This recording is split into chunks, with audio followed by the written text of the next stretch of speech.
Saudara-saudara terkasih, salam jumpa dalam renungan harian MSC Provinsi Indonesia, edisi Kamis 28 Juli 2022. Bacaan-bacaan yang akan kita renungkan bersama pada kesempatan ini diambil dari kitab Yeremia bab 8 ayat 1-6 dan bacaan Injil dari Injil Matius bab 13 ayat 47 sampai 53. Saudara-saudara terkasih, dalam bacaan Injil, Yesus mengangkat suatu perumpamaan tentang kerajaan surga. Perumpamaan itu diibaratkan dengan pukat yang dibawa oleh para nelayan untuk mencari ikan. Pukat digunakan sebagai sarana untuk menangkap ikan-ikan. Dan ketika ikan-ikan itu ditangkap, maka mereka dikumpulkan di satu tempat dan kemudian para nelayan akan memilah-milah mana ikan-ikan yang baik dan mana ikan-ikan yang tidak baik. Saudara-saudara terkasih, sabda Tuhan ditujukan kepada kita semua pada kesempatan ini.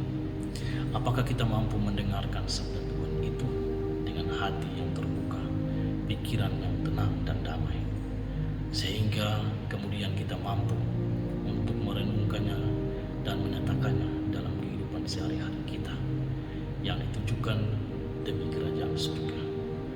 Apa yang kita dengarkan sebagai bagian dari kebaikan, sebagai bagian dari kebenaran yang ditujukan demi kerajaan surga, hendaknya mampu meneguhkan kita dan menghantar kita sampai kepada kerajaan surga. Kebahagiaan tentunya menjadi tujuan utama kehidupan kita di tengah dunia ini, tetapi kehidupan kelak nanti adalah bagian dari kebahagiaan surgawi yang juga menjadi tujuan hidup kita kelak.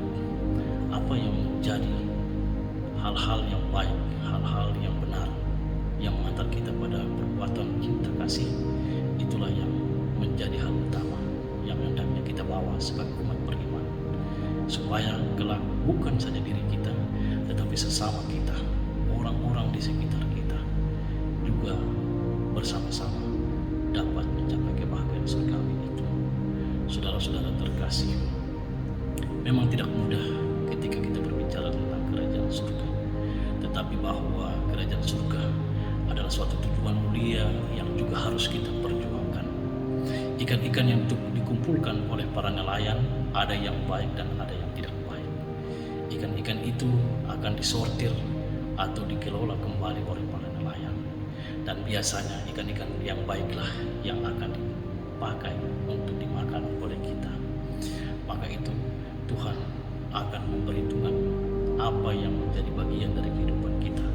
Ketika kita hidup sesuai dengan kehendaknya, maka hal itu juga akan membawa kita, menuntun kita kepadanya. Tetapi ketika kita beralih tidak sesuai hidup dengan kehendaknya, maka kita akan berada di luar jalur, di luar apa yang telah ditunjukkan oleh Tuhan.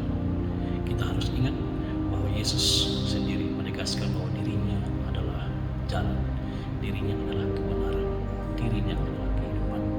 Hal inilah yang menjadi dasar bagi kita, supaya kelak kita dapat bersama-sama dengan Dia menikmati kebahagiaan dalam kerajaan surga.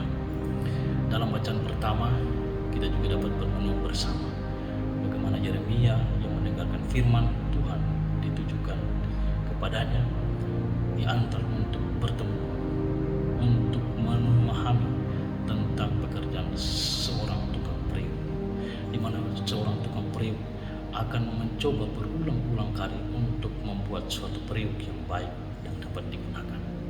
Demikianlah juga Allah akan membuat hal-hal yang baik bagi bangsa Israel dalam perjalanan hidup mereka. Hal yang sama juga ditujukan kepada kita, bahwa kita juga diberikan kesempatan untuk berbenah diri, untuk merubah kehidupan kita menjadi lebih baik, sehingga kita semua dapat bersama-sama bergandengan tangan untuk mengarahkan hati kita, mengarahkan hidup kita kepada kerajaan surga.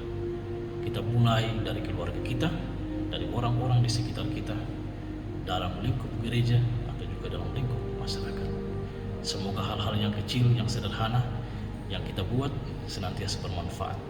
Tidak perlu kita berpikir tentang banyak hal, tetapi cukuplah hal-hal kecil itulah yang kita lakukan. Semoga Tuhan memberkati kita, menuntun kita, membimbing kita ke arah yang lebih baik dengan cara pandang, cara pikir, dan cara merasa kita, sehingga kelak suatu saat bersama-sama kita boleh bergandengan tangan menikmati kebahagiaan surgawi bersama dengan Para Kudus di surga. Begitu saja.